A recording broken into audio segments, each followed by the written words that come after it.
प्रभु यीशु मसीह के मधुर और जलाली नाम में आज दिनांक 25 जनवरी दिन बुधवार को हम आप सब श्रोताओं का हार्दिक स्वागत करते हैं। आज के दिन के लिए जो वचन है वो लिया गया है इफिसियों की पत्री उसका 4 अध्याय 24 पद। वचन कहता है, और नए मनुष्यत्व को पहन लो जो परमेश्वर के अनुसार सत्य की धार्मिकता और पवित्रता में सृजा गया है। प्रियो, प्रभु जो नए वर्ष में सब कुछ नया बनाता है वह आपको नए मनुष्यत्व को पहनने के लिए एक कृपापूर्ण सलाह देता है। नया मनुष्य वह है जो परमेश्वर की सच्ची धार्मिकता और परमेश्वर के स्वरूप में उसके वचन के अनुसार अपने जीवन को बिताता है। नया मनुष्यत्व धारण करने के लिए यह आवश्यक है कि आप पुराने मनुष्यत्व को उतार दें। इस विषय में पौलुस इफिसियों की पत्री उसके 4 अध्याय 22 पद से लेकर 24 पद में यह लिखता है कि तुम अगले चाल चलन के पुराने मनुष्यत्व को जो भरमाने वाली अभिलाषाओं के अनुसार भ्रष्ट जाता है उतार डालो और अपने मन के आत्मिक स्वभाव में नए बनते जाओ और नए मनुष्यत्व को पहन लो जो परमेश्वर के अनुसार सत्य की धार्मिकता और पवित्रता में सृजा गया है। प्रियो, नया मनुष्य यह शब्द एक आध्यात्मिक मनुष्य को प्रदर्शित करता है।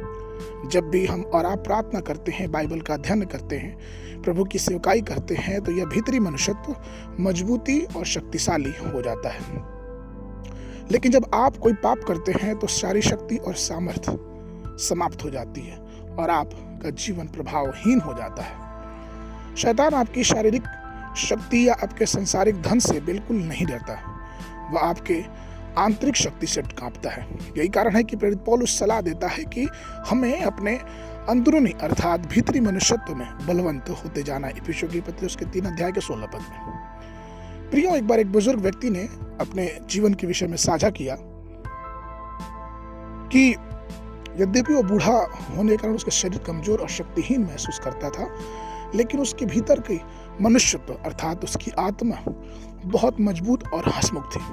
एक दिन प्रभु ने उसके सामने उसके मनुष्यत्व को प्रकट किया और वो जान गया कि ये मनुष्यत्व जो उसके अंदर है वो बलवंत है और सिर्फ ये प्रभु की कृपा है, क्योंकि उसने अपना जीवन प्रभु के वचनों में अध्ययन और प्रार्थना में बिताया करता है। परमेश्वर हमारे आंतरिक मनुष्यत्व को मजबूत करता है।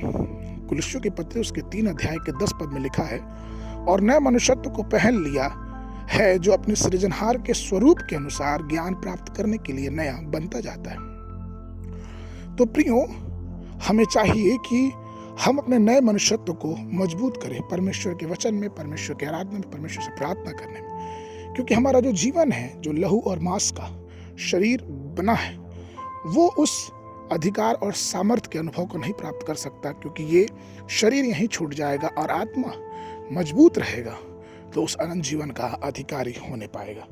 यशायाह नबी की पुस्तक उसके 52 अध्याय के पहले पद में वचन कहता है, जाग जाग अपना बल धारण कर और हे पवित्र नगर यरूशलेम अपने सुभयमान वस्त्र को पहन ले।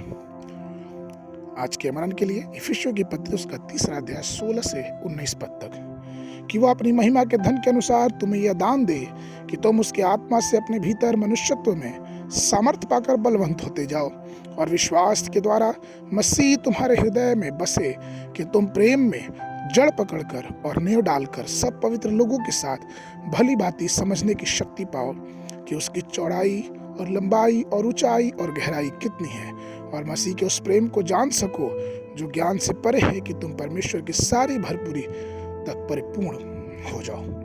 बाइबल अध्ययन के लिए सुबह के समय निर्गमन की पुस्तक उसका 12 और 13 अध्याय, संध्या के समय मत्ती रचित सुसमाचार उसका 16 अध्याय। परमेश्वर आप सबको आशीष देवे।